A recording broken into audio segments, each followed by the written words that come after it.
KaraokeBooks. The Adventures of Ferdinand, Count Fathom. Tobias Smollett. Audiobook. Chapter 44. Anecdotes of Poverty and Experiments for the Benefit of Those Whom It May Concern. His affairs being thus circumstanced, it is not to be supposed that he passed his time in tranquility. Every day ushered in new demands and fresh anxiety, for though his economy was frugal, it could not be supported without money. And now not only his funds were drained, but also his private friends tired of relieving his domestic necessities. Nay, they began to relinquish his company, which formerly they had coveted, and those who still favored him with their company embittered that favor with disagreeable advice, mingled with impertinent reproof. They loudly exclaimed against the last instance of his friendship for Fathom, as a piece of wrong-headed extravagance, which neither his fortune could afford nor his conscience excuse, and alleged that such specimens of generosity are vicious in any man. Let his finances be never so opulent, if he has any relations of his own who need his assistance, but altogether scandalous, not to say unjust, in a person who depends for his own support on the favor of his friends. These expostulations did not even respect the beauteous, the accomplished, the gentle-hearted, the orphan Monimia. Although they owned her perfections, and did not deny that it would be highly meritorious in any man of fortune to make her happy, they disapproved of Rinaldo's attachment to the fair beggar, made light of that intimate union of hearts which subsisted between the two lovers, and which no human consideration could dissolve, and some among them, in the consummation of their prudence, ventured to hint a proposal of providing for her in the service of some lady of fashion. Any reader of sensibility will easily conceive how these admonitions were relished by a young gentleman whose pride was indomitable, whose notions of honor were scrupulously rigid and romantic, whose temper was warm, and whose love was intense. Every such suggestion was as a dagger to his soul, and what rendered the torture more exquisite, he lay under obligations to those very persons whose selfish and sordid sentiments he disdained, so that he was restricted by gratitude from giving vent to his indignation, and his forlorn circumstances would not permit him to renounce their acquaintance. While he struggled with these mortifications, his wants grew more and more importunate, and his creditors became clamorous. Fathom, to whom all his grievances were disclosed, lamented his hard hap with all the demonstrations of sympathy which he could expect to find in such a zealous adherent. He upbraided himself incessantly as the cause of his patron's distress, took God to witness that he would rather have perished in jail than have enjoyed his liberty, had he known it would have cost his dearest friend and benefactor 1/10 part of the anguish he now saw him suffer, and, in conclusion, the fervency of his affection glowed to such a degree, that he offered to beg, steal, or plunder on the highway, for Rinaldo's assistance. Certain it is, he might have recollected a less disagreeable expedient than any of these to alleviate the pangs of this unhappy lover, for, at that very period he was possessed of money and movables to the amount of a much greater sum than that which was necessary to remove the severest pangs of the Count's misfortune. But whether he did not reflect upon this resource, or was willing to let Melville be better acquainted with adversity, which is the great school of life, I shall leave the reader to determine. Yet, so far was he from supplying the wants of the young Hungarian, that he did not scruple to receive a share of the miserable pittance which that gentleman made shift to extort from the complaisance of a few companions, whose countenance he still enjoyed. Rinaldo's life was now become a sacrifice to the most poignant distress. Almost his whole time was engrossed by a double scheme, comprehending his efforts to render his departure practicable, and his expedients for raising the means of daily bread. With regard to the first, he exerted himself among a set of merchants, some of whom knew his family and expectations, and, for the last, he was fain to depend upon the assistance of a few intimates, who were not in a condition to furnish him with sums of consequence. These, however, gradually dropped off, on pretense of friendly resentment for his indiscreet conduct, so that he found himself naked and deserted by all his former companions, except one gentleman, with whom he had lived in the most unreserved correspondence, as with a person of the warmest friendship, and the most unbounded benevolence. Nay, he had actually experienced repeated proofs of his generosity. And such were the Count's sentiments of the gratitude, love, and esteem, which were due to the author of these obligations, that he would have willingly laid down his own life for his interest or advantage. He had already been at different times accommodated by this benefactor with occasional supplies, amounting in the whole to about 40 or 50 pounds. And so fearful was he of taking any step by which he might forfeit the goodwill of this gentleman, that he struggled with unparalleled difficulty and vexation, before he could prevail upon himself to put his liberality to another proof. What maxims of delicacy will not the dire calls of necessity infringe?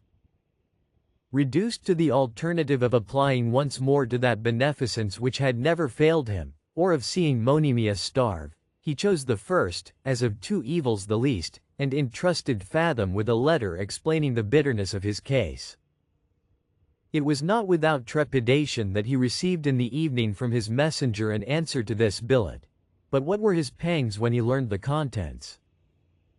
The gentleman, after having professed himself Melville's sincere well-wisher, gave him to understand that he was resolved for the future to detach himself from every correspondence which would be inconvenient for him to maintain, that he considered his intimacy with the Count in that light, yet, nevertheless, if his distress was really as great as he had described it, he would still contribute something towards his relief, and accordingly had sent by the bearer 5 guineas for that purpose, but desired him to take notice that, in so doing, he laid himself under some difficulty.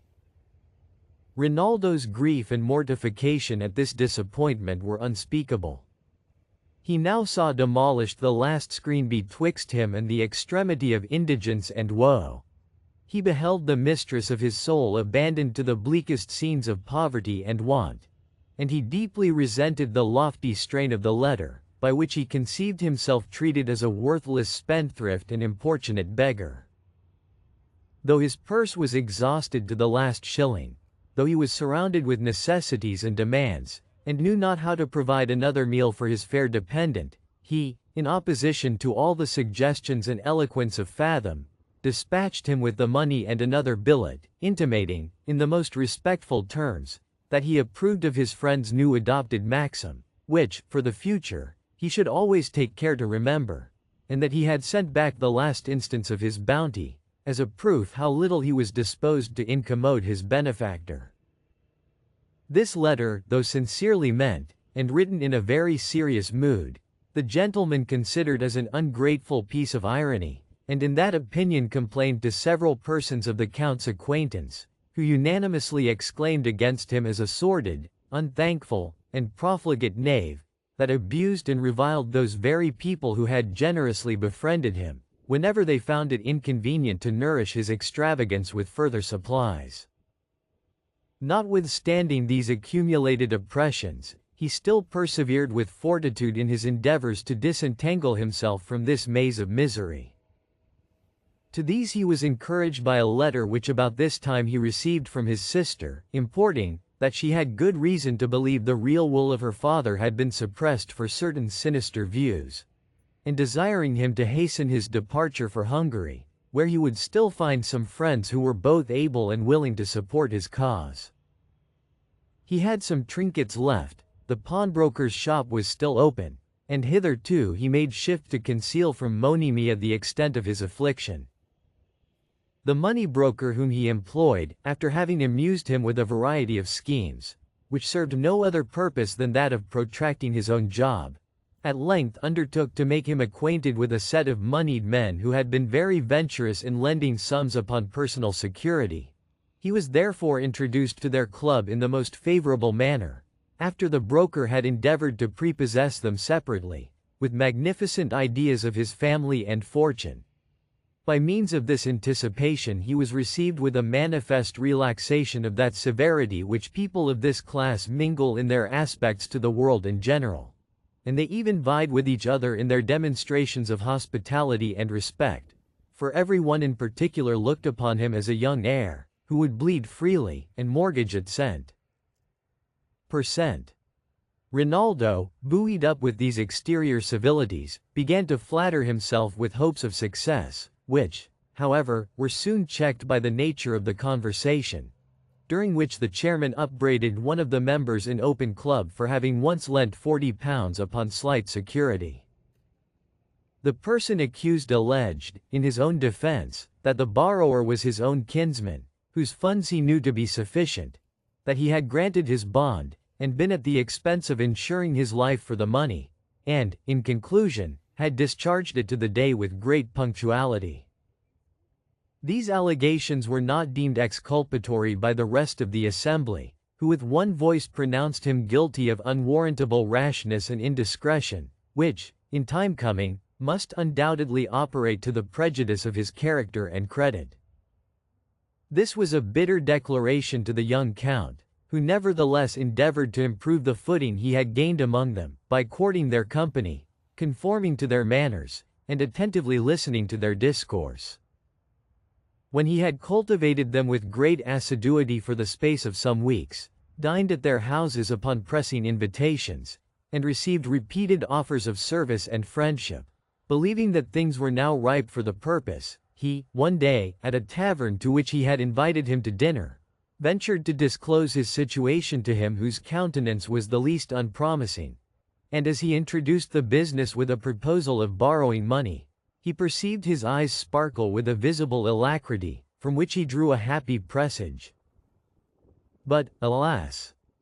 This was no more than a transient gleam of sunshine, which was suddenly umbrated by the sequel of his explanation, insomuch that, when the merchant understood the nature of the security, his visage was involved in a most disagreeable gloom, and his eyes distorted into a most hideous obliquity of vision. Indeed, he squinted so horribly, that Rinaldo was amazed and almost affrighted at his looks, until he perceived that this distortion proceeded from concern for a silver tobacco box which he had laid down by him on the table, after having filled his pipe. As the youth proceeded to unfold his necessities, the other became gradually alarmed for this utensil, to which he darted his eyes askance in this preternatural direction, until he had slyly secured it in his pocket. Having made this successful conveyance, he shifted his eyes alternately from the young gentleman to the broker for a considerable pause, during which he in silence reproached the last for introducing such a beggarly varlet to his acquaintance. Then taking the pipe from his mouth, "Sir," said he, addressing himself to the count, "if I had all the inclination in the world to comply with your proposal, it is really not in my power. My correspondents abroad have remitted such a number of bad bills of late, that all my running cash hath been exhausted in supporting their credit. Mr. Ferret, sure I am, you is not ignorant of my situation, and I'm not a little surprised that you should bring the gentleman to me on business of this kind. But, as the wise man observes, bray a fool in a mortar, and he'll never be wise." So saying, with a most emphatic glance directed to the broker, he rung the bell, and called for the reckoning, when, finding that he was to be the guest of Rinaldo, he thanked him dryly for his good cheer, and in an abrupt manner took himself away. Though baffled in this quarter, the young gentleman would not despair, but forthwith employed Mr. Ferret in an application to another of the society, who, after having heard the terms of his commission, desired him to tell his principal, that he could do nothing without the concurrence of his partner, who happened to be at that time in one of our American plantations. A third being solicited, excused himself on account of an oath which he had lately taken on the back of a considerable loss. A fourth being tried, made answer, that it was not in his way. And a fifth candidly owned, that he never lent money without proper security. Thus the forlorn Rinaldo tried every experiment without success, and now saw the last ray of hope extinguished. Well nigh destitute of present support, and encompassed with unrelenting duns, he was obliged to keep within doors, and seek some comfort in the conversation of his charming mistress, and his faithful friend. Yet, even there, he experienced the extremest rigor of adverse fate. Every rap at the door alarmed him with the expectation of some noisy tradesman demanding payment. When he endeavored to amuse himself with drawing, some unlucky feature of the occasional portrait recalled the image of an obdurate creditor, and made him tremble at the work of his own hands. When he fled for shelter to the flattering creation of fancy, some abhorred idea always started up amidst the gay vision, and dissolved the pleasing enchantment. Even the seraphic voice of Monimia had no longer power to compose the anxious tumults of his mind. Every song she warbled, every tune she played, recalled to his remembrance some scene of love and happiness elapsed, and overwhelmed his soul with the waffle comparison of past and present fate. He saw all that was amiable and perfect in woman, all that he held most dear and sacred upon earth, tottering on the brink of misery, without knowing the danger of her situation, and found himself unable to prevent her fall, or even to forewarn her of the peril. For as we have already observed, his soul could not brook the thought of communicating the tidings of distress to the tender-hearted Monimia. If you liked what you heard, please subscribe to the channel.